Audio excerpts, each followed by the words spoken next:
মহাকারণিক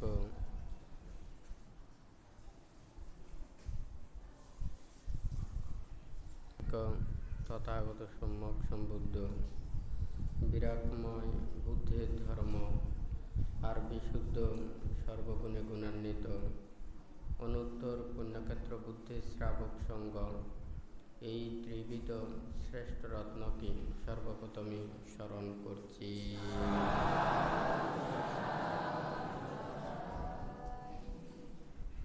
রাউজান উপজেলাধীন আবুরকিলস্থ বুদ্ধ মহাদাদুর তুথাঙ্গ কুটিরে উপস্থিত। অত্র দুথাঙ্গ কুটিরের সংশ্লিষ্ট শীল সমাধি প্রজ্ঞা আর্য সমন্বয় পরিষদ, শিলমৈত্রী পরিষদ তথা বিহার কুটির সংগঠন পরিষদ গ্রাম ও বুদ্ধ মহাদাদু চৈত্যের সংশ্লিষ্ট ধর্মময় জীবন মহিলা ঐক্য পরিষদ সহ রাঙ্গুনিয়ার বিভিন্ন গ্রাম, চট্টগ্রাম, বাঁশখালী, পার্বত্য চট্টগ্রাম, কাপ্তাই ও দেশের বিভিন্ন প্রান্ত হতে আগত সদ্ধর্মের পূজারী, নির্বাণকামী, দায়ক দায়িকা, উপাসক উপাসিকাবৃন্দ, আপনাদের উদ্দেশ্যে কিছু ধর্ম উপদেশ এবং নির্দেশনা প্রদানের প্রারম্ভে প্রত্যেকের প্রতি মৈত্রীময় আশীর্বাদ জানাচ্ছি।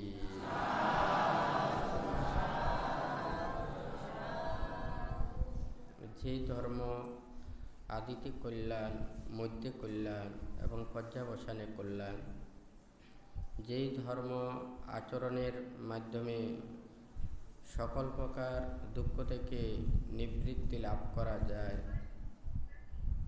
যেই ধর্ম শ্রবণের মাধ্যমে নির্বাণ সত্যকে উপলব্ধি করতে পারে, সেই ধর্ম শ্রবণ করার পূর্বে ত্রিরত্নের প্রতি শ্রদ্ধা উৎপন্ন করুন। কর্ম ও কর্মফলকে বিশ্বাস রেখে নীরবে ধর্ম শ্রবণ করুন।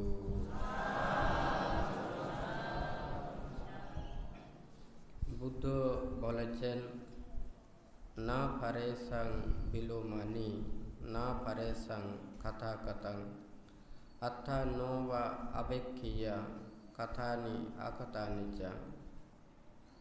পরের বিচ্যুতির প্রতি কিংবা পরের কৃত ও অকৃত কার্যের প্রতি লক্ষ্য করিবে না, নিজের কৃত ও অকৃত কার্যাদির প্রতি দৃষ্টি রাখিবে।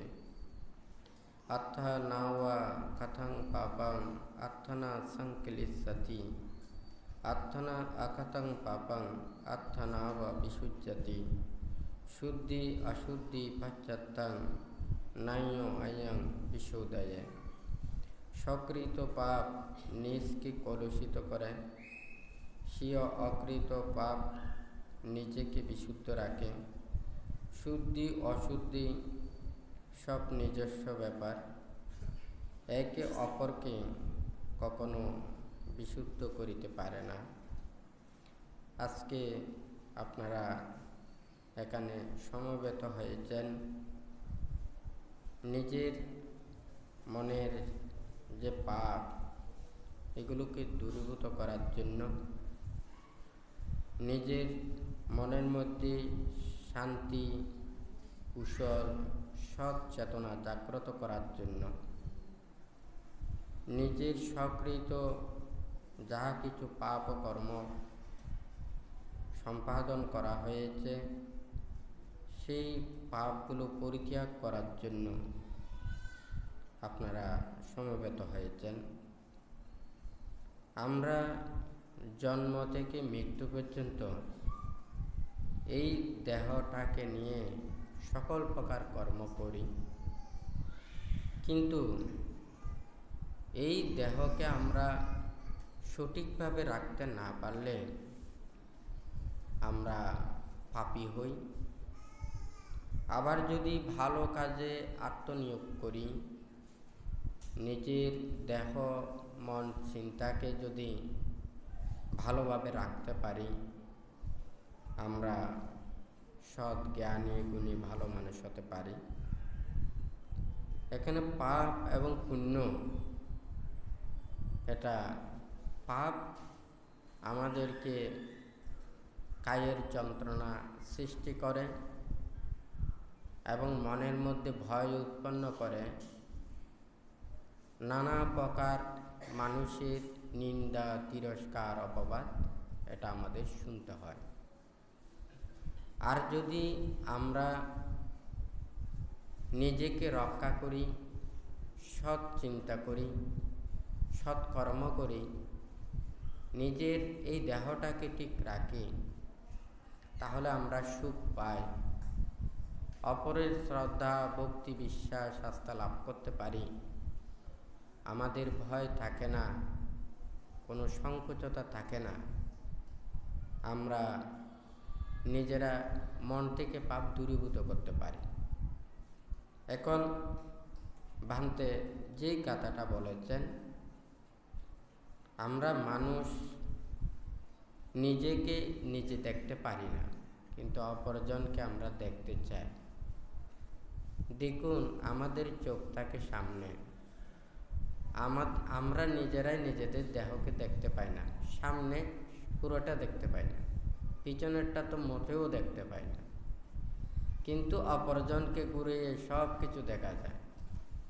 কিন্তু আমাদের সেটা চোখের বিচার বটে, কিন্তু আমাদের মনের বিচার এটা ভিন্ন।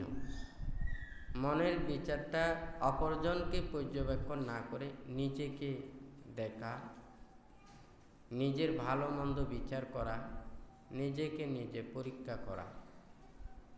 এখন অন্তর জগতের মধ্যে সাধনাময় এই ত্যাগময় জীবনে আসতে চাইলে এটা কিন্তু আরও অন্য পর্যায়ে যেতে হবে। তো এটা হচ্ছে যে কি, ভান্তে সবসময় একটা চিন্তা করে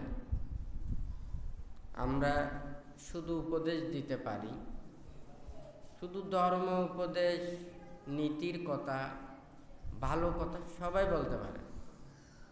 খারাপ মানুষও নীতির কথা অনেক বলতে পারে, সুন্দর কথা অনেক বলতে পারে, মানুষদেরকে উপদেশও দিতে পারে, কিন্তু এই উপদেশ আমাদের কোনো কাজে আসে না। এটা হচ্ছে যে আমাদের মুখ দিয়ে আমরা অনেক কিছু বলতে পারি, কিন্তু এটাকে আমাকে খাদ্যে রূপান্তরিত করতে হবে, আমাদের সেটা প্রতিপালন করতে হবে, এটা উপলব্ধি করতে হবে। প্রতিনিয়ত আমাদের মানুষের শিক্ষার জন্য, জ্ঞানের জন্য, পুণ্যের জন্য এটা প্রতিনিয়তই ওখানে প্রচেষ্টা চালিয়ে যায়।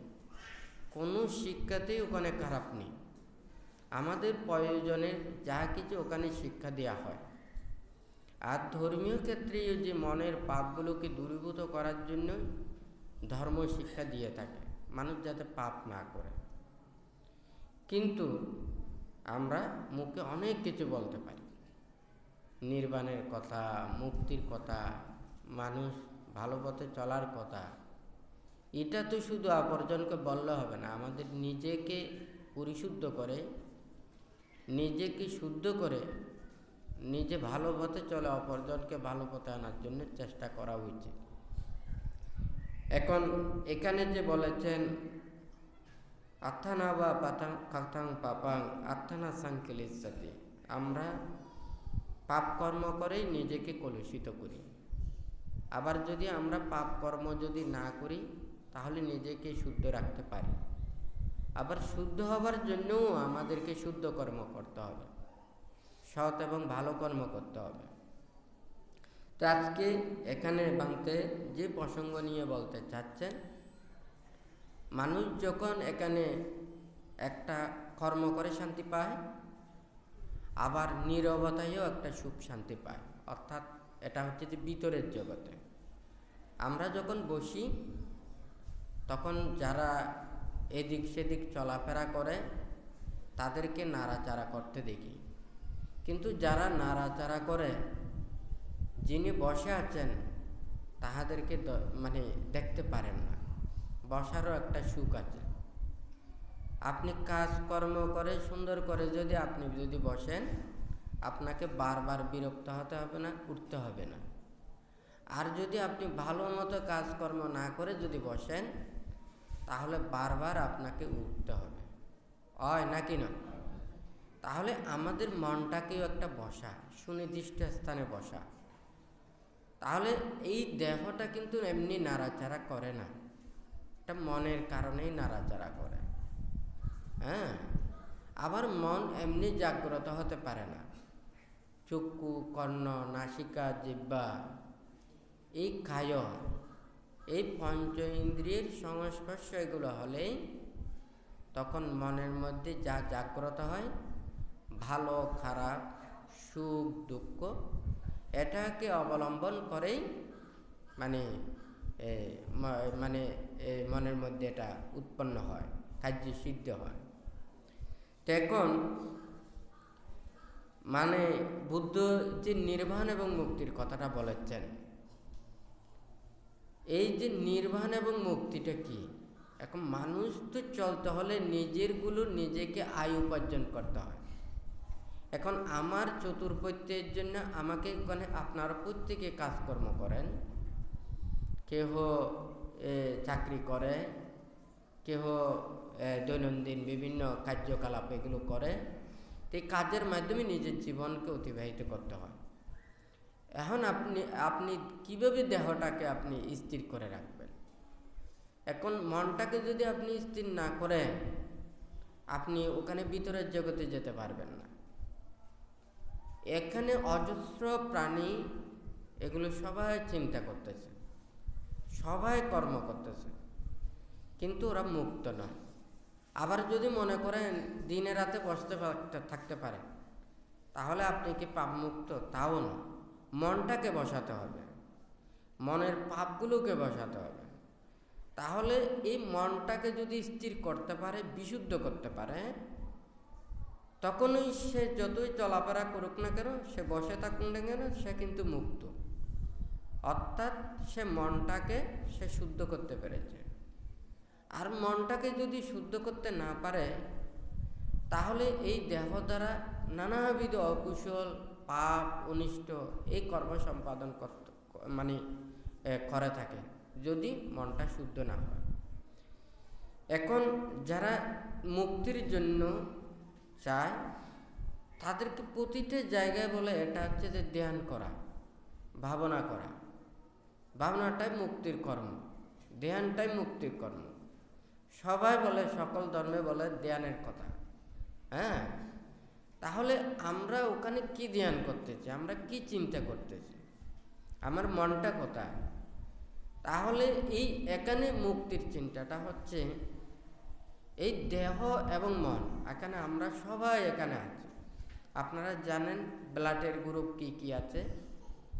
একজন অপরজনের ব্লাড যদি ওখানে গ্রুপে গ্রুপে ওখানে মিক্সার করে দেয়, ওখানে আর কোনো ওখানে ভাগ থাকে না। ঠিক তদ্রূপেই অঙ্গ প্রত্যঙ্গের মধ্যে একজন অপরজনের ওখানে প্রতিস্থাপন করা যায়, হ্যাঁ, সংযোগ করা যায়, দেওয়া যায়। তাহলে এই রূপটা, দেহটা এখানে কিন্তু কোনো ওখানে নেই, ওখানে স্বাধীনতা নেই। কিন্তু স্বাধীনতা হচ্ছে যে সেটা মনের মধ্যে।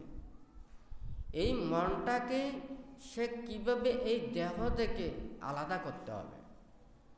কারণ আপনারও যেই দেহ, আপনি যেমন এই দেহটাকে খুব প্রিয় মনে করেন, একটা তির্যক প্রাণীও কিন্তু ওর দেহকে ঠিক ততটুকু প্রিয় মনে করে। আমরা যেইগুলো দেখে আমরা আনন্দিত পাই, অন্য একটা তির্যক প্রাণী কিন্তু একই আনন্দিত হয় না। তাদের জিহ্বার স্বাদ আলাদা, তাদের চোখের রূপের সে আকর্ষণ আলাদা, সব প্রাণীদের কিন্তু আলাদা সে প্রিয় মনে করে। তাহলে আপনি যে প্রাণীকুলে জন্ম নেন না কেন, তাহলে এই ইন্দ্রিয় দ্বারা আপনি বশীভূত, তাহলে আপনি মুক্ত নন। তাহলে সেই মুক্ত হতে হলে এই দেহটার প্রতি সম্পূর্ণ তার আসক্তি পরিত্যাগ করতে হবে, আকর্ষণ পরিত্যাগ করতে হবে এবং মনের আকর্ষণও পরিত্যাগ করতে হবে। অর্থাৎ রূপরাগ, আর একটা হচ্ছে অরূপরাগ। রূপরাগ হচ্ছে যে দেহের প্রতি মায়া, মমতা, আকর্ষণ, তৃষ্ণা, আসক্তি সব। এখন মনের প্রতি কি? মনের একটা সুখ আছে না, আনন্দ আছে না, হয় নাকি না? তাহলে এটাও মনের সংযোজন। এই মনটাকেও সম্পূর্ণ জয় করতে হবে। সে কায়কে জয় করলে, অর্থাৎ দেহটাকে জয় করলে, দেহের প্রতি তার যদি কোনো প্রকারের সে আকর্ষণ থাকে না, তখন সে পুনঃ দেহ ধারণ করবে না। আর এই ইন্দ্রিয় সহজাত এই দেহের প্রতি যতদিন আকর্ষণ থাকবে, ইচ্ছা থাকবে, এই পৃথিবীতে পুনঃ তাহাকে দেহ ধারণ করতে হবে। এখন সবাইকে যদি জিজ্ঞাসা করা হয় পৃথিবী সুন্দর কিনা, এই কণ্ঠস্বর সুন্দর কিনা, এই জিহ্বার রস এটা স্বাদ কিনা, সবাই বলবে যে এই পৃথিবী খুব সুন্দর। আমরা পৃথিবীতে সবাই আছি।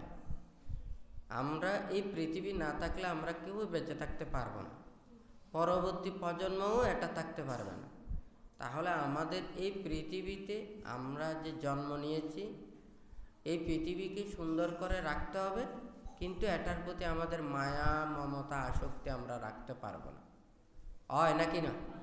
আপনারা কি এই পৃথিবীতে সারা জীবন বেঁচে থাকতে পারবেন? পারবেন না। হয় নাকি না? আজকে যেই জায়গায় আপনারা আছেন, আপনাদের পুতনাতিও থাকতে পারে, হয় নাকি না? কিন্তু পুতনাতিরা যদি ওটা যদি বিক্রি করে দেয়, তখন দেখা যাবে যে আপনাদের পুতনাতিও ওখানে থাকবে না, হয় নাকি না? মনে করেন ওখানে ধূলিসাৎ হয়ে গেছে, ভূমিকম্প হয়ে গেছে, বড় একটা দুর্যোগ হয়ে গেছে, হ্যাঁ, তাহলে এটা যদি মানুষের যদি অনুপযোগী হয়ে যায়, তখন দেখা যাবে ওখানে মানুষকে দিলেও মানুষ থাকবে না, হয় নাকি না? নদী থাকে, কিন্তু এই কুল ভাঙে আরেক দিকে ভরে যায়। হ্যাঁ, ঠিক তদ্রূপ এই পৃথিবী অতীতেও ছিল, বর্তমানও আছে, ভবিষ্যতেও থাকবে, হয় নাকি না? তাহলে আমরা পৃথিবীতে জন্ম নিয়ে যদি পৃথিবীটা নষ্ট করে দিই, পৃথিবীটা ধ্বংস করে দিই, হ্যাঁ, তাহলে তো আমাদের মতো বড় অকৃতজ্ঞ আর কোনো কিছু নেই, হয় নাকি না? যার উপকার আমরা লাভ করছি, তাকে উপকার তো স্বীকারও করছি না, মানে উপকারও করছি না, হয় নাকি না? তাহলে আমাদের এই দেহটাও সেই ধরনের পৃথিবীর মতো। এই দেহটা আমাদেরকে আমরা সবাই এই দেহটাকে ছেড়ে চলে যেতে হবে, হয় নাকি না? কিন্তু এই দেহ দিয়ে আপনি কি করেছেন? আপনি কি পরলোকের জন্য কিছু করতে পেরেছেন? নিজের আত্মমুক্তির জন্য কিছু করতে পেরেছেন? নিজেকে কি শান্তি লাভ করতে পেরেছেন? যদি বলেন যে না, আমি পরলোকের জন্য কিছু করতে পারলাম না, নিজের আত্মমুক্তির জন্য কিছু করতে পারলাম না, তাহলে এই দেহটা নিয়েও আমি সুখ পেতে পারলাম না, তাহলে এই দেহটা আমাদেরকে এটা তো ছেড়ে চলে যেতেই হবে, হয় নাকি না? তাই বলে এই দেহটাকে এটা শেষ করে দেওয়া নয়। হ্যাঁ, এই দেহটা ছাড়া তো আমরা বেঁচে থাকতে পারবো না, নিজেকে পরিচিতি করতে পারবো না। এই দেহটাকে জয় করতে হবে। এই দেহটা মাটির মতো, আমরা এই মাটি দিয়ে অনেক কিছু তৈরিও করতে পারি, মাটিকে এমনি ফেলেও দিতে পারি, আবার এই মাটি দিয়ে আমরা ফসলও ফলাতে পারি, হয় নাকি না? তাহলে বুদ্ধ এই কথাটা বলেছেন যে কি, সবাই নিজেকে শীলে প্রতিষ্ঠিত হওয়ার জন্য, নীতি ধর্ম বিনয়ে নিজেকে সুগঠিত করার জন্য বুদ্ধ উপদেশ দিয়েছেন। অর্থাৎ এই দেহটা দেহের মতোই এটা পরিবর্তন হয়ে এটা ধ্বংস হয়ে যাবে, কিন্তু আমাদের এটাকে কাজে লাগানো, সৎ কাজে লাগানো, হয় নাকি না? তাহলে আমরা যদি এটাকে যদি হীরার মতো করতে চাই, তাহলে এটার মতো করতে পারবো, আর এটা যদি মাটির মতো বানাতে চাই, এটাও মাটির মতো বানাতে পারবো। এটা আমাদের রত্নের মতো যদি বানাতে চাই, এটা রত্নের মতো বানাতে চাই, হয় নাকি না? কিন্তু আমাদের মানুষের সবচাইতে বেশি অহংকার। আমরা সবাই উপরে উঠতে চাই। এখনো উপরে উঠতে হলে তো নিচে কাউকে তো থাকতে হবে, হয় নাকি না? তো সবাই যদি উপরে উঠতে চায়, কেউ যদি নিচে যদি না থাকতে চায়, তাহলে উপরেও তো ওটা হয় না, হয় নাকি না? কিন্তু সবাই ভালো কাজ তো করতে পারে। স্বর্গের কথা বলে, স্বর্গের কথা সবাই বলে না? আচ্ছা, স্বর্গতে তো মারামারি ওখানেও আছে, কিন্তু ওখানের মারামারি আলাদা। আপনারা যেমন বিদেশে গেলে এখানে যার যার একটা স্বাধীনতা আছে। হ্যাঁ, আপনারা কোন বিষয় নিয়ে গেছেন, কে কোন কাজে থাকবেন, কার কতটুকু অর্থ আছে, কার কতটুকু ক্ষমতা আছে, কার কতটুকু ওখানে আপনি প্রস্তুতি নিয়ে যাচ্ছেন, হয় নাকি না? তাহলে যার যতটুকু সামর্থ্য সে তত বেশি ওখানে কাজটা করতে পারবে, হয় নাকি না? আপনারটা হচ্ছে ট্যুরিস্ট বিষয়, আপনি তো ওখানে দীর্ঘদিন থাকতে পারবেন, হয় নাকি না? আপনি ট্যুরিস্ট বিষয় নিয়ে গেছেন, কিন্তু আপনার টাকা পয়সা নেই, আপনি কোথায় যাবেন? ওখানে গিয়েই ওখানে চলে আসতে হবে, কারণ ওখানে ঘুরতে হলেও কিন্তু টাকা লাগবে, হয় নাকি না? তাহলে ওখানে কিন্তু যার যার সামর্থ্য অনুযায়ী ওখানে বিদেশে গেছে, হয় নাকি না? স্বর্গেও কিন্তু এই ধরনের যার যার পুণ্য প্রভাবে সৃষ্টি করেছে, সেই পুণ্যর প্রভাবেই ওখানে স্বর্গ, যার যার স্বর্গতাত্মা, হয় নাকি না? কিন্তু আমাদের মানুষের মধ্যে কিন্তু এটা ভিন্ন। হ্যাঁ, আপনার পকেটে যা কিছু আছে, হয় নাকি না, রাস্তা থেকে যদি কেউ যদি জোর করে নিয়েও ফেলে, সেটা আপনার বলতে পারবেন না, ওখানে লেখা নেই, হয় নাকি না? যদি মনে করেন ওখানে যদি কোনো কিছু আপনার লেখা থাকে বা কোনো একটা যদি ওখানে প্রমাণ থাকে, হয়তো আপনি ওই প্রমাণ দিয়ে বলতে পারবেন, দেখুন ওখানে আমার লেখা আছে, হয় নাকি না? তাহলে যাই হোক, এই পৃথিবীতে মধ্যে এই পার্থক্যটা হচ্ছে যে এখানে, হ্যাঁ, আমরা প্রত্যেকেই বড় হতে চাই, প্রত্যেকেই ভালো কাজ করতে চাই। তাহলে অপরজনকে ক্ষতি না করে, অপরজনের অনিষ্ট না করে, আরেকজনের দুঃখ না কামনা না করে আমরা প্রত্যেকেই ভালো কাজ করি, প্রত্যেকেই অপরজনের মঙ্গল চিন্তা করি, প্রত্যেকের সুখে সুখে দুঃখে দুঃখে হই, কিন্তু আমরা এটা পারি না। হ্যাঁ, মাঝে মধ্যে দেশনায় বান্তি খেলার কথা বলে, খেলার কথা বলেছে, ওখানে বিভিন্ন লিগ আছে না, আছে নাকি না? ভালো যারা খেলোয়াড়রা কিন্তু ওখানে মানে ভালো দলে ওরা চায় উপরে যেতে, ওরা কিন্তু ওখানে অনিয়ম করতে চায় না। একটা যদি প্লেয়ার যদি ওখানে যদি মানে লাল কার্ড পায়, তাহলে এটা সংখ্যা কমে যাবে, হয় নাকি না? একটা যদি বিশৃঙ্খলা করে, সে কিন্তু তার একটা রেকর্ড হয়ে যায়। তাহলে ওরা চায় কিন্তু উপরের দিকে ওঠার জন্য ওরা আপ্রাণ প্রচেষ্টা চালায়। কিন্তু যারা উপরে উঠতে পারে না, ওরা কিন্তু চায় কোনো রকমে একটা খেলায় জিততে পারলে হয়ে যাবে, হ্যাঁ, একটা রাউন্ড পার করলে হয়ে যাবে, আমাদের আরো উপরে ওঠার আর মানে ইয়াটা নেই, হয় নাকি না? আমাদের মানুষের মধ্যেও ঠিকঠাক, মানুষের মনের মতো হিংসা।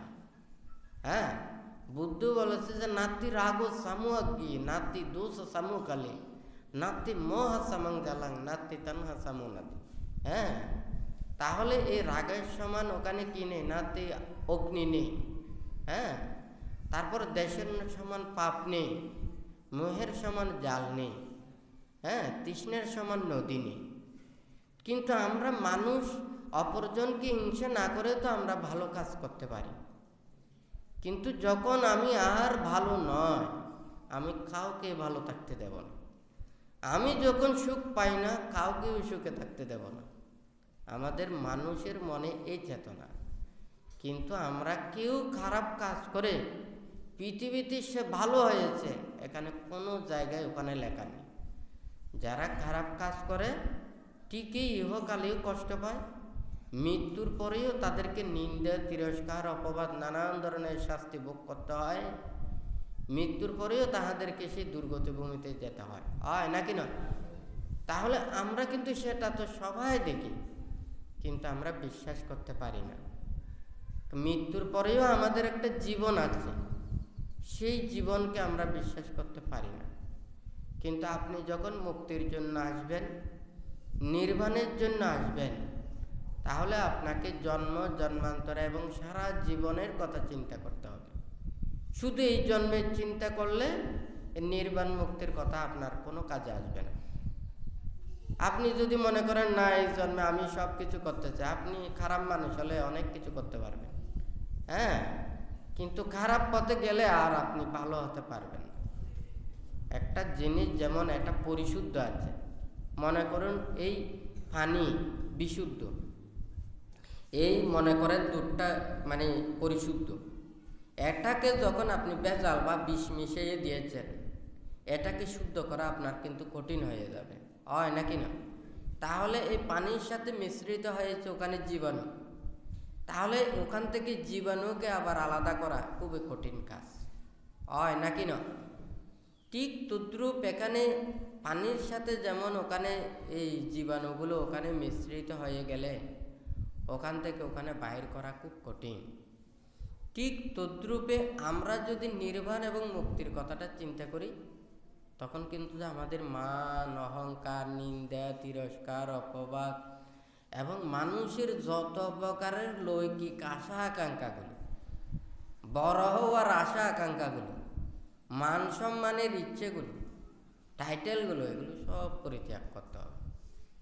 এখন বান্তার কথাটা বুঝতে পেরেছেন? কিন্তু আমাদের এইভাবে থাকাতে কত কঠিন। একজন মানুষ মানুষকে কিভাবে নিন্দা করতে পারে, তিরস্কার করতে পারে, আঘাত দিতে পারে, কত প্রকারের ভাষা বলতে পারে, কত ধরনের শব্দ এগুলো করতে পারে, এতগুলো আপনি সহ্য করে মানুষের মধ্যে হয়তো থাকতে পারবেন না, হয় নাকি না? সেই জন্য বুদ্ধ বলেছেন যে কি, যেখানে মানুষ নেই সেখানে থাকার জন্য। বুদ্ধ এবং বুদ্ধ প্রমুখ ভিক্ষু সংঘরা ওনারা লোকালয় বর্জন করে অরণ্যে থাকতেন। কেন থাকতেন? কারণ এখানে মানুষ যখন ওখানে যা কিছু দেখবে এগুলো বলবে, খারাপ কেউ ভালো বলতে পারে, ভালো কেউ খারাপ বলতে পারে, না বলতে পারে, এখানে কোনো শেষ নেই। তাহলে আপনি যদি নির্বাণ এবং মুক্তির জন্য কেন ওখানে মুনি ঋষি তাপসেরা বনে জঙ্গলে চলে যায়? মানুষের কাছে থাকতে চায় না।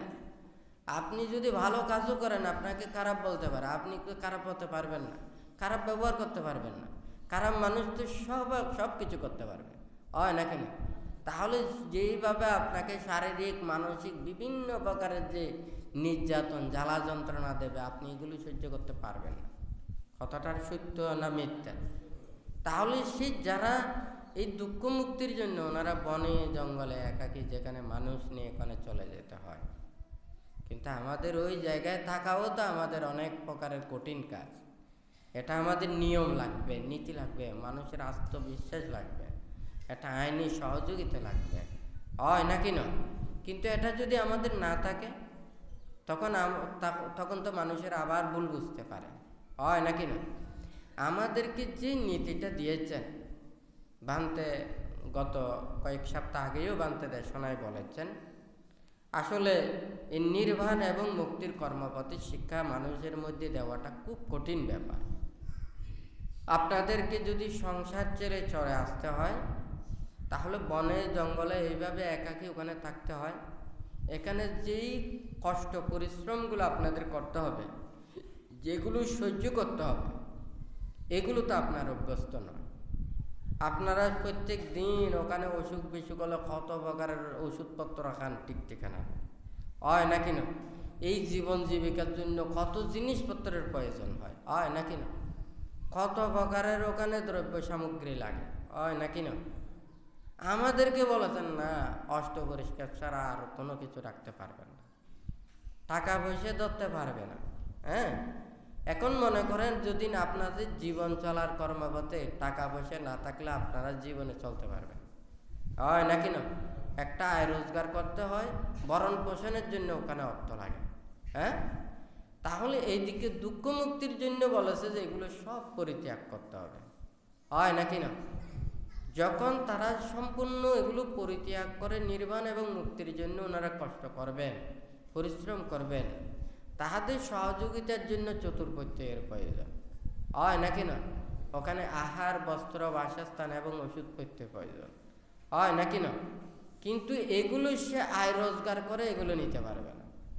শ্রদ্ধা প্রদত্ত এগুলো দিয়ে তাকে গ্রহণ করতে হবে।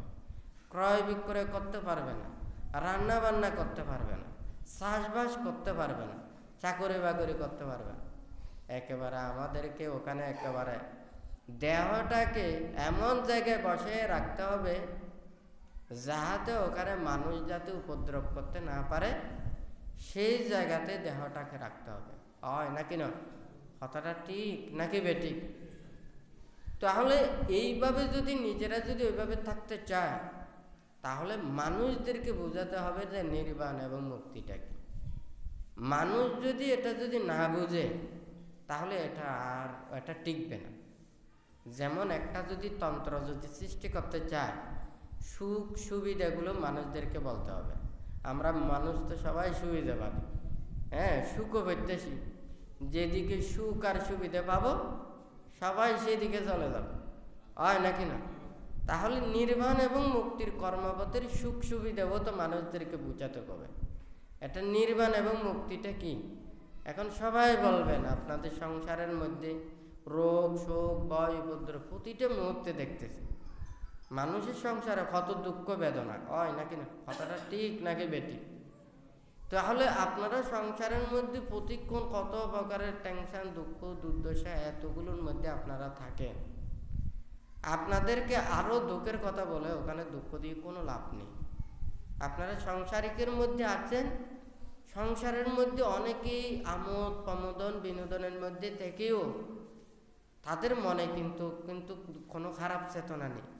আপনাদেরকে কিছু শান্তি দেওয়ার জন্য, সুখ দেওয়ার জন্য, আনন্দ দেওয়ার জন্য, প্রীতি দেওয়ার জন্যই ওরা আপ্রাণ প্রচেষ্টা চালায়, হয় নাকি না? তাহারাও কষ্ট পায়, আবার অন্যজনকেও আবার সুখ দেওয়ার জন্য চেষ্টা করে, হয় নাকি না? কথাটা ঠিক আছে নাকি নয়? এখন আমরা তো ধর্মের পথের মানে কি, যেখানে নিঃস্বার্থ, যেখানে অপরজনের ক্ষতির কথা বলতে পারে না। একটা পানি, বিশুদ্ধ পানি যেমন সবার উপকার করে, কারো ক্ষতি করে না। ধর্ম সৎ নীতির উপদেশও তো মানুষের এটা বিশুদ্ধ পানির মতো কাজ করে। এটা তো মানে জীবাণুযুক্ত নয়। সৎ উপদেশ ধর্ম উপদেশ মানুষদেরকে এই সংসারে দিনচরিতে যেভাবে কষ্ট পায় দুঃখ পায়, এই দুঃখ থেকে কিছুটা হলেও সুখ শান্তি নিবৃত্তি দেওয়ার জন্যই ধর্ম কাজ করে, হয় নাকি না? তাহলে আমরা অপরজনকে যদি অহিংসার ধর্মের কথা বলে যদি হিংসা চড়াইয়া দিই, এটা কোনোদিন ধর্ম ওখানে টিকবে না, হয় নাকি না? এই অহিংসার ভিত্তিটা হচ্ছে যে কি, মৈত্রী করুণা মুদিতা উপেক্ষা ধৈর্যশীল, এগুলো হচ্ছে যে অহিংসার ভিত্তিটা, হয় নাকি না? আমাদের মৈত্রী না থাকলে, আমাদের যদি ত্যাগ চেতনা না থাকে, আমাদের যদি ধৈর্য যদি না থাকে, তাহলে আমাদের অহিংসা চেতনাটা আমরা রাখতে পারবো না। একটা বিল্ডিংয়ের যা কিছু উপরে তোলা হয়, এর নিচের ফাউন্ডেশনটা বড় জিনিস, হয় নাকি না? তাহলে এই ফাউন্ডেশন ঠিক না থাকলে উপরে যতই উপরে উঠুক না কেন, এটা ভেঙে যাবে, হয় নাকি না? তাহলে আমরা অহিংসার কথা বলি, মৈত্রীর কথা বলি, আমরা শান্তির কথা বলি, আমরা কারো মনের মধ্যে এটা দুঃখ উৎপন্ন করার মতো কর্ম করার যদি উপদেশ দিই, এটা দিয়ে কোনোদিন এটা মঙ্গল বয়ে আনবে না, হয় নাকি না? তা আপনারা চিন্তা করে দেখুন, আমরা আমাদের মনের মধ্যে যত অহিংসা চেতনা বাড়বে, মৈত্রী ধৈর্য ত্যাগ চেতনা এটা বাড়বে, মনে করবেন যে আমাদের কাছে ধর্মের ডেভেলপ হচ্ছে, ধর্ম আচরণের ডেভেলপ হচ্ছে। আর যদি এগুলো দিন দিন অরাজকতাগুলো এটা যদি বেড়ে যায়, তাহলে মনে করতে হবে যে আমাদের ধর্ম এটা কাজ করছে না। হ্যাঁ, রোগীদের যেমন ওষুধ খেলে তো হয় না, শুধু ওষুধ খেয়ে তাকে নিরাময় হতে হয়, সুস্থ হতে হয়। তার যদি অবস্থার যদি সেটা উন্নতি না হয়, তাহলে সেই ওষুধ খাওয়ার কোনো প্রয়োজন নেই, হয় নাকি না? তাহলে পৃথিবীর মানুষ সবাই যদি এই যে সৎ এবং কুশল চেতনার চিন্তা করত, তাহলে এত অরাজকতা কেন, এত দুঃখ কেন, আমাদের এত মান অহংকার, আমরা সবাই উপরে উঠতে চাই, কথাটা ঠিক নাকি বেঠিক? তাহলে আমরা অপরজনকে সুখ দিয়ে উপরে উঠি, আরেকজনের সুখী করে আমি সুখ লাভ করি, আরেকজনকে দুঃখ দিয়ে আমি যদি সুখী মনে করি, তাহলে এই সুখটা কোনোদিন সুখ নয়। আমার আশেপাশে অনেক মানুষজন আছে, তাদেরকেও যদি সুখ দিতে পারি, তারাও যদি সুখী হয়, তাহলে আমিও তাদের সুখের ভাগটা আমি নিতে পারবো, হয় নাকি না? কিন্তু মানুষের চোখের পানি, কান্না এগুলো দেখে আমি যদি এগুলোতে আনন্দিত হই, তাহলে তো আমার আর মনুষ্যত্ব নেই, আমার অসুরত্ব জন্ম নিয়েছে, হয় নাকি না? তাহলে সেই অসুর প্রাণীরা যেমন অপরজনকে কি আর হাসি আনন্দে অপরজনকে দুঃখ দেয়, কষ্ট দেয়, হয় নাকি না? এখানে সবাইকে নির্বাণ এবং মুক্তির কথাটা যদি বোঝাতে হয়, এটা মানুষদেরকে আগেই সেটা বিবেক জাগ্রত দিতে হবে। বান্তের মনের মধ্যে অনেক আশা আছে, আমরা যা কিছু এখানে ভালো কাজ তো করতে পারি, হ্যাঁ, খারাপ হয়তো ওখানে করলাম না, কিন্তু আমরা তো ভালো কাজ তো করতে পারি, হয় নাকি না? কে কতটুকু আপনারা মুক্তি লাভ করবেন সেটা জানি না। কে মৃত্যুর পরে কোথায় স্বর্গ যাবেন নাকি নরকে যাবেন, ভালো জায়গায় যাবেন নাকি খারাপ জায়গায় যাবেন, এটা আমার গ্যারান্টি দিয়ে বলাটাও ঠিক হবে না, হয় নাকি না? তবে যতটুকু সম্ভব মানুষের যদি ইচ্ছে থাকে, আকাঙ্ক্ষা থাকে, প্রচেষ্টা থাকে, সৎ মানসিকতা থাকে, তাহলে ওনারা অনেক কিছু লাভ করতে পারবে, হয় নাকি না? যেহেতু আমার তো একটা কর্মপথ দিয়ে ওখানে চলে, আমাকে চিন্তা করতে হয় সেটা, সেই কর্মপথের মধ্যে থেকে মানুষের, ধর্মের, সমাজের, রাষ্ট্রের, বিশ্বের একটা শান্তি মঙ্গল কামনা করা, হয় নাকি না? তা এখন যদি সবাইকে যদি জিজ্ঞাসা করি, সবাইকে যদি বলি আপনারা নির্বাণ চান কিনা, মুক্তি চান কিনা, সবাই বলবে আমরা নির্বাণ চাই, মুক্তি চাই, হয় নাকি না?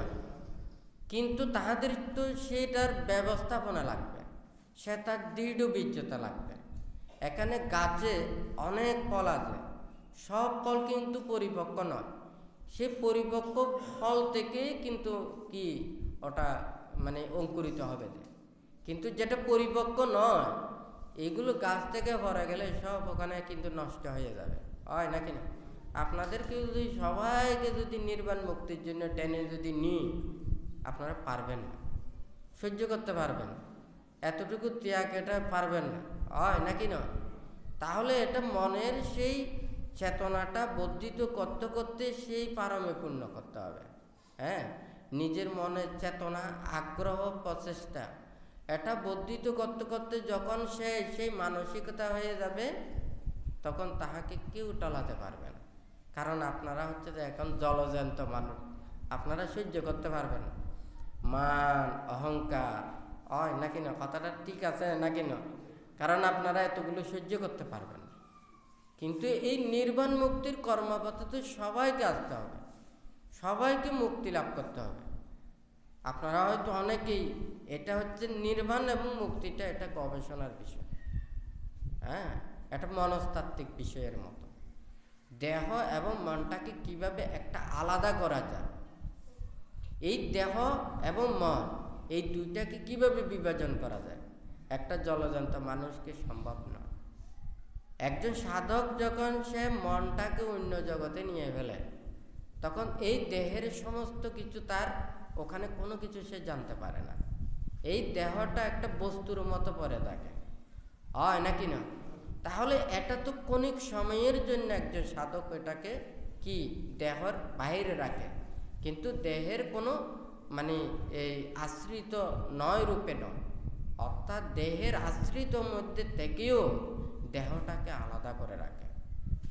তাহলে এই দেহ এবং মন এই দুইটাই যদি আপনার চিত্তটাকে চলাতে না পারে, হ্যাঁ, অস্থির করতে না পারে, তাহলে যতক্ষণ না পর্যন্ত এটাকে আপনি বিবেচনা করতে পারবেন না, ততক্ষণ পর্যন্ত আপনি মুক্ত নন।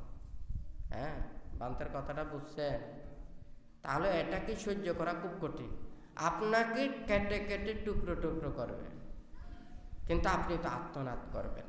কথাটা সত্য না মিথ্যা? তাহলে এই দেহের মধ্যে জ্বালা যন্ত্রণা আপনি অনুভব করছেন, হয় নাকি না? কিন্তু আপনি দুঃখ সত্যকে উপলব্ধি করলে তখন এই ব্যথা বেদনাটা আপনি কর্মরূপে মেনে নেবেন, কিন্তু আপনি অস্থির হবেন না। এই দেহটা তো দুঃখ, কত জন্ম জন্মান্তরে ওখানে আপনি একটা প্রাণী, জলজন্ত প্রাণীকে খেয়ে ফেলছেন, হয় নাকি না? জলজন্ত এদিকে মাংস টেনে টেনে খাচ্ছে, ওখানে হৃৎপিণ্ড ভেঙে খাচ্ছে, হয় নাকি না? এটা আত্মনাদ করছে, এগুলো তো অন্যান্য এখানে প্রাণীদের মধ্যে দেখা যাচ্ছে না, হয় নাকি না? একটা প্রাণী একটা প্রাণীকে এইভাবে কি আঘাত দিচ্ছে, কষ্ট দিচ্ছে, হয় নাকি না? তখন কিন্তু তার চিত্ত এবং মনটা এটা স্পন্দনশীল। যারা মুক্ত হয় ওনাদের কিন্তু এটা স্পন্দনশীল নয়। হ্যাঁ, এখন কথাটা বোঝা গেছে? তাদের মনে থাকে ধৈর্য, ত্যাগ, উনি সব কিছু এগুলো সহ্য করতে পারে। সে মনটাকে স্থির করে ওটাকে জয় করা। আপনি যদি মনে করেন না আপনি ধ্যানের মাধ্যমে নয়, আমি কোনো কিছুকে ভয় করি না, আমাকে মেরে ফেলুক, আমাকে কেটে ফেলুক, আমার যা কিছু না, এইভাবে সাহস দিয়ে হবে না, এটা কর্মপথে যেতে হবে। আপনাদের যেমন লেখাপড়া আছে, একজন মনে করেন ওখানে যদি ইঞ্জিনিয়ার পাস না করে, যদি এমনি অভিজ্ঞতা দিয়ে উনি ইঞ্জিনিয়ারের সার্টিফিকেট দিতে পারবেন না, হয় নাকি না? এটার একটা প্রসেস আছে, পদ্ধতিতে আছে, সব কিছু তো ওখানে লাইনে যেতে হয়। ঠিক তদ্রূপ এটা আত্মমুক্তির কর্মপথেও নিজেকে এটা শুদ্ধ পথে আনা, মুক্তির পথে আনাও এটা একটা লাইন দিয়ে যেতে হয়। অর্থাৎ এমনি সাহস দিলে হবে না, মনটাকে জয় করে, দেহটাকে জয় করে তাহাকে ওই সাধক মানে এই সাহসটা যোগাতে হবে, হয় নাকি না? তাহলে এমন একদিন হতে পারে ওখানে হাজার হাজার সংসার ত্যাগ করে ওনারা আত্মমুক্তির কর্মপথের জন্য আসতে পারে, হয় নাকি না? তাহলে এটার জন্য লাগবে যে কি সহযোগিতা, এটা মানুষের একটা বিশ্বাস, মানুষের মধ্যে একটা এটা যথাযথভাবে সেটা জানতে হবে। বান্তের কথাটাও বানতে চায়, এই যে সকল মানুষই আসলে শান্তি চায়, সুখ চায়। হ্যাঁ, সংসারের মধ্যে থাকলে সবাই নিয়ম নীতিতে চলতে হবে, ওখানে এক নীতিতে চলতে হবে। সংসার ত্যাগ করে যারা আত্মমুক্তির জন্য আসবেন তাদেরকে কিন্তু এই নীতিমতো চলতে হবে, যে যেখানে থাকুন না কেন, হয় নাকি না? সে আত্মবিশ্বাস যদি আমাদের প্রত্যেকের থাকে, হ্যাঁ, সেটা হাজার হাজার লক্ষ লক্ষ কোটি কোটি মানুষের মধ্যে আসে, কিন্তু আমরা এটা কিন্তু বিশ্বাস স্থাপন করতে পারি না। এখন মনে করেন আপনি পাপী, হ্যাঁ, আপনি অনেকজনের ক্ষতি করেছেন, অনেকজনের অমঙ্গল কামনা করেছেন, আপনার অনেক শত্রু আছে, আপনি সব কিছু ওখানে পরিত্যাগ করে আসছেন, কিন্তু আপনার মনের মধ্যে যে ভয়, হয় নাকি না, সে আমাকে আক্রমণ করতে পারে, সে আমাকে হত্যা করতে পারে, সে আমার অনিষ্ট করতে পারে, হয় নাকি না? কথাটা ঠিক আছে নাকি না?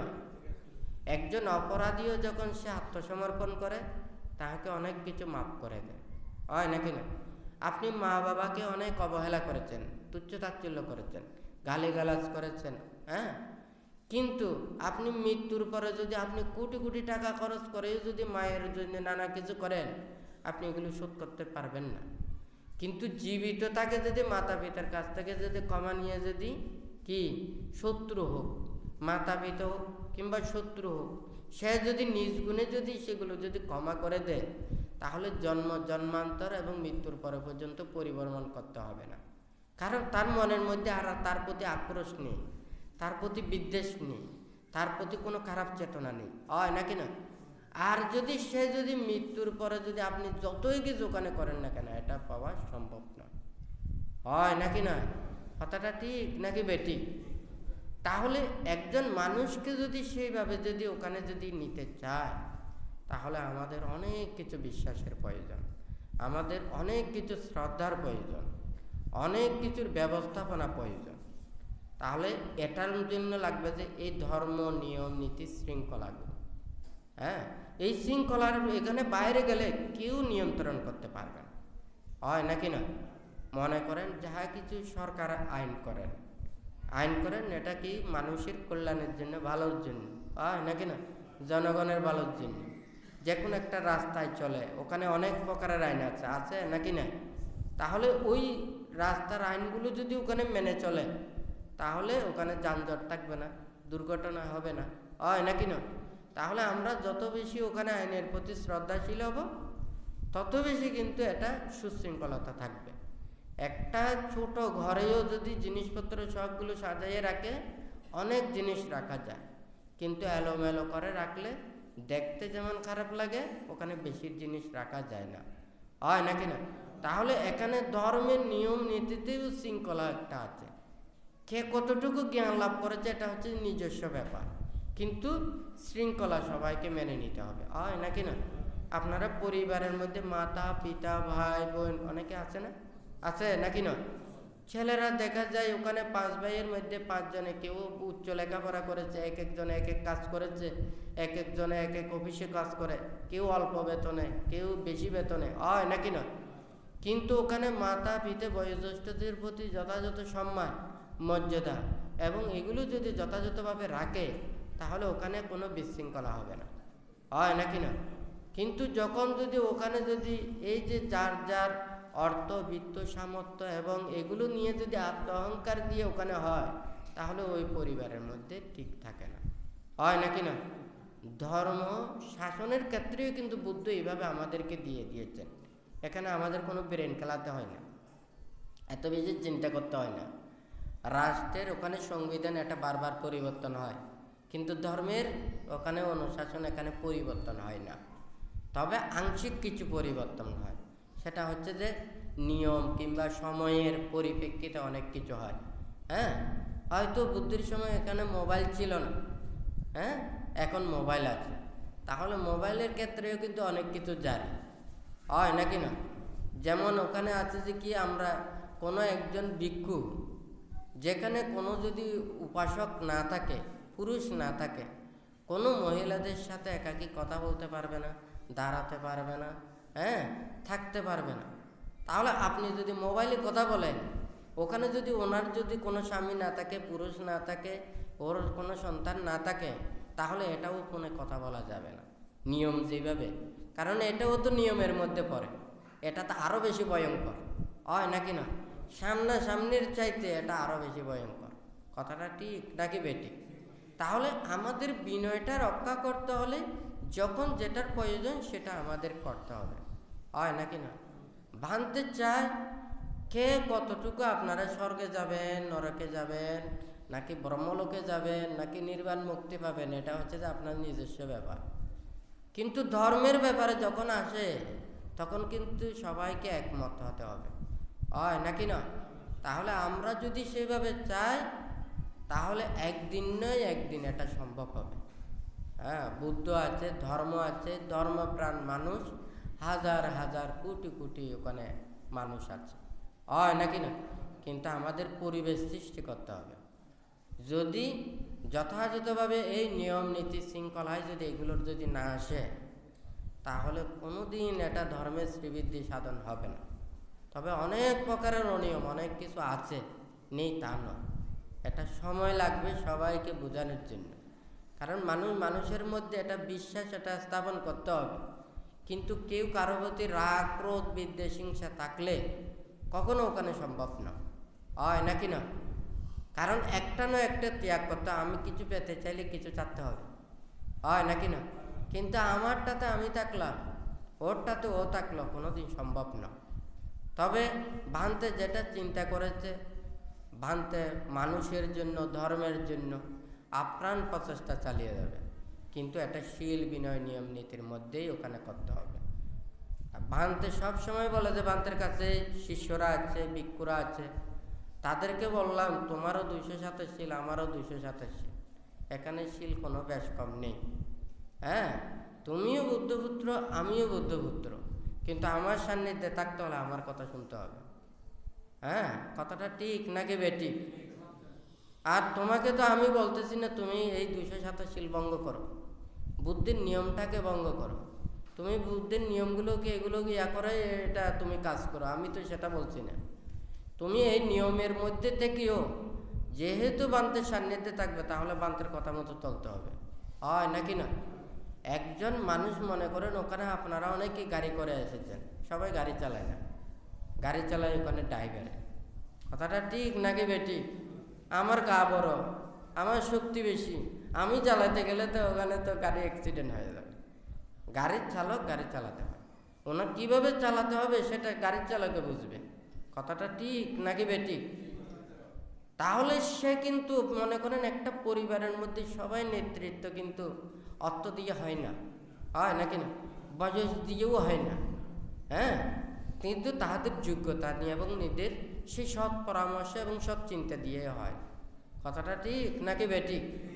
হ্যাঁ, আপনারা প্রতিটা জায়গায় ওখানে কাজকর্ম করেন, অফিস আদালতে বিভিন্ন জায়গায় যেখানে কর্মরত আছেন, ওখানে বয়স দিয়ে কোনো কিছু নয়, যোগ্যতা নিয়ে হয় নাকি না।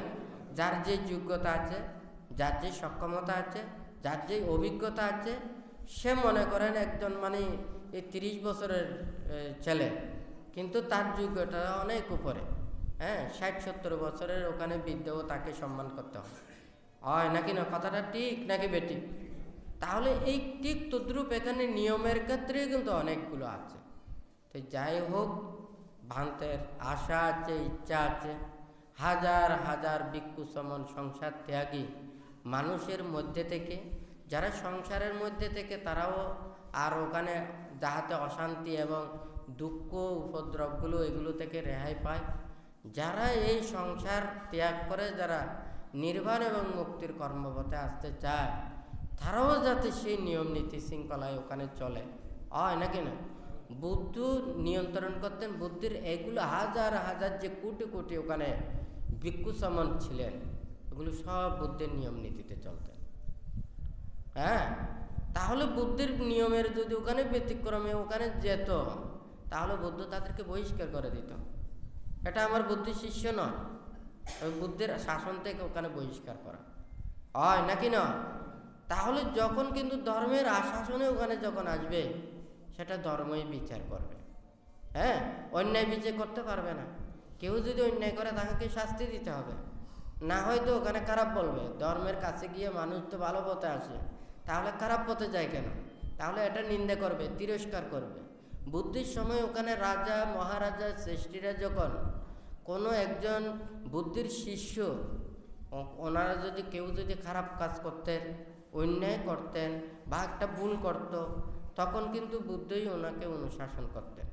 তখন যদি দেখা যেত যে ওনাকে একটা আইন বা শিল বিনয় প্রজ্ঞাপ্ত করে নাই, তখন দেখতে যে এটা রাজার এবং ওখানে রাজ্যের এটা সাংঘর্ষিক হয়, তখন বুদ্ধ এটাকে নিয়ম নীতি প্রজ্ঞাপন করত। তখন এটাকে নিয়ে সবাইকে চলতে হতো। কিন্তু যারা দায়ক দায়িক উপাসক উপাসিকা ছিলেন, ওনাদেরকে ধর্মনীতিতে শিক্ষা দিতেন। এটা কিন্তু রাজার আদেশেই চলতে হতো। এখন কথাটা বোঝা গেছে হয় নাকি না? তাহলে বুদ্ধ ভিক্ষু সমন তাদেরকে কিন্তু পরিচালনা করতেন, কিন্তু দায়ক দায়িকা উপাসক উপাসীদেরকে কি সৎ উপদেশ শিক্ষাটা দিতেন হয় নাকি না। ওদেরকে কিন্তু রাজ্যের নীতিও প্রতিপালন করতে হতো, ধর্মের কথা চিন্তা করে ধর্মনীতিও অনুশীলন করত। এখানে ধর্মনীতি তো খারাপ কোনো কিছু নেই, তবে ওখানে মনে করেন ওখানে এক একজনে ওখানে একটা কাজ করে। বুদ্ধের সময় ওখানে রাজার কাছে তো সৈনিক ছিল, সৈনিকেরা ওখানে অস্ত্র সরঞ্জাম এগুলো ব্যবহার করতো হয় নাকি না। তাহলে তো ওকে তো আর অস্ত্র ওখানে নিক্ষেপ করার জন্য, এগুলো পরিত্যাগ করার জন্য বুদ্ধ ওখানে আইন দিতে পারত না। যখন বুদ্ধের আয়ত্তে আসতো, হ্যাঁ, তাহলে বুদ্ধির সান্নিধ্যে আসলে ওগুলো পরিত্যাগ করতে আসতে হতো। কথাটা ঠিক নাকি বেটি? তাহলে ধর্মের শাসনে আসা, ধর্মের নীতিতে আসা, তাহলে মানুষের যদি এটা ধর্মের প্রতি শ্রদ্ধা ভক্তি বিশ্বাস এটা যদি না থাকে, কখনো এটা সম্ভব নয়। বানতে চায় আপনারা প্রত্যেকেই শীল বিনয় ধর্মনীতিতে আপনারা সুশিক্ষিত হন। হ্যাঁ, ধর্ম নানান কিছু এগুলো মুখে বলে, এগুলো কোনো লাভ নেই। হ্যাঁ, সবাই আজকাল মানুষ কিন্তু সবাই জ্ঞানী, অজ্ঞানী বলতে পারবো না। এখন মানুষ সবাই হিসেবে, আপনারা সবাই অনেক কিছু জানেন, এখানে আপনাদেরকে শিক্ষা দেওয়ার কোনো কিছু আমার নয়। তবে কিছু কিছু শিক্ষা আছে, সেগুলো আমাদেরকেও দিতে হবে হয় নাকি না। তো এই সবার মধ্যে জ্ঞান আছে, বিবেক আছে। কেউ যদি মনে করে যে না, আমরা অন্যায় করতেছি, অপরাধ করতেছি, আমরা ভুল পথে চলতেছি, আমাদেরকে শ্রদ্ধা করছে, আমাদেরকে সম্মান করছে, আমাদেরকে অনেক কিছু করছে, কিন্তু না, তাদের মনের মধ্যে সবারই একই ভয়। হ্যাঁ, আমি পাপী, আমি অন্যায়কারী, আমি অপরাধকারী, সবাই জানে। তুমি যে আমাকে সম্মান করছো, তুমি আর এক অপরাধী। কথাটা ঠিক নাকি বেঠিক? সেও জানে যে তুমি আমার স্বার্থের জন্য, তোমার সুবিধার জন্য আমাকে এটা সম্মান করছো। যে আমি যে অন্যায় কাজ করি, পাপ কাজ করি, আমি যে দুশীল দুর্বিনীয় অন্যায়কারী, তুমি আমার প্রশংসা করছো যে এগুলো সব নামে, কিন্তু কাজে নয়। ও নিজেও জানে, যারা করে তারাও জানে হয় নাকি না। কিন্তু আমাদেরকে বুঝতে হবে, আমরা তো সব সময় চাই ভালোর পথে। হ্যাঁ, নিন্দুকেরা নিন্দা করে, ধার্মিকেরা ধর্মপথে চলার জন্য চিন্তা করা, আর হিংসুকেরা সবসময় হিংসা করে, হয় নাকি না? তাহলে যারা জ্ঞানের জন্য চিন্তা করে, ওটা এই তারা প্রজ্ঞার পথে চলে, জ্ঞানের পথে চলে, হয় নাকি না? তাহলে আমরা তো সবাই তো ধার্মিক, তা আমরা তো ধর্মপথে চলবো, হয় নাকি না? আমরা তো অধর্মপথে চলবো না। তাহলে কেউ যদি আমাদেরকে হিংসাও করে, আমাদেরকে যদি দুঃখও দেয়, আমাদেরকে যদি অত্যাচারও করে, যে যেটার মন মানসিকতা যুক্ত, সে সেটার কর্ম করছে, সে সেটার পরিচয় দিচ্ছে, আমি ভালো হলে আমি ভালো কাজ করব। কথাটা ঠিক নাকি বেটি? তো যাই হোক, আজকে এখানে যেই ধর্মপদের গাথায় বলেছেন, অপরজনের ত্রুটি বিচ্যুতি এগুলো না দেখে, অপরজনে কি করছে না করছে এগুলো না দেখে, নিজের সেই কৃত এবং অকৃত কর্মের দিকে নিজে দৃষ্টি রাখা, পরীক্ষা করা, পর্যবেক্ষণ করা, যথাযথভাবে দর্শন করার জন্য বুদ্ধ উপদেশ দিয়েছেন। আমরা যদি নিজেরা পাপ কর্ম না করি, তাহলে কেউ আমাকে পাপী করতে পারবে না, কেউ আমাকে পাপ স্পর্শ করাতে পারবে না। আমরা পাপ কর্ম থেকে দূরে থাকি এবং পাপ পরিত্যাগ করি, তাহলে পাপ আমাদেরকে স্পর্শ করবে না, হয় নাকি না? তাহলে আমরা যদি সৎ এবং কুশল ভালো কর্মে যদি আমরা রত থাকি, তাহলে সেই ক্ষেত্রেও আমাদের পাপ কর্ম করার সেই সুযোগটা ওখানে থাকে না। তাহলে আমরা শুদ্ধ হওয়া বা অশুদ্ধ হওয়া, পাপী হওয়া বা পুণ্যবানী হওয়া, ভালো হওয়া খারাপ হওয়া, সব এটা নিজস্ব ব্যাপার, হয় নাকি না? আমরা ভালো হতে চাই, ভালো কর্মের মাধ্যমে আমরা প্রত্যেকেই নিজেকে সবসময় রক্ষা করি, নিজেকে সবসময় সংযত করে রাখি, সৎ কুশল চিন্তা করি, ভালো কর্মে আত্মনিয়োগ করি, তাহলে আমরা প্রত্যেকেই এই দুর্লভ মানব জীবন লাভ করে যতদিন পর্যন্ত আমাদের আয়ুষ্কাল আছে, আমরা পৃথিবীর মানুষদেরকেও কিছু দিতে পারবো, নিজেও সুখ শান্তি লাভ করতে পারবো, অপরজনকেও সন্তুষ্ট করাতে পারবো। তা আমরা প্রত্যেকেই মনের মধ্যে সৎ এবং কুশল চেতনা চিন্তা করে বুদ্ধের এই নৈর্বাণিক ধর্ম তথা সে অহিংসা এবং মৈত্রীর বাণী প্রত্যেকের অন্তরের মধ্যে ধারণ করে যতদিন পর্যন্ত আপনারা নির্বাণ সাক্ষাৎ করতে না পারেন, ততদিন পর্যন্ত কল্যাণ মিত্রদের সান্নিধ্য থেকে আপনারা যাতে দুঃখমুক্তির কর্মপথে এগিয়ে আসতে পারেন, সেই রূপে চেতনা রেখে বুদ্ধ ধর্ম সংঘের কাছে আশীর্বাদ প্রার্থনা করে 3বার সাধুবাদ প্রদান করি।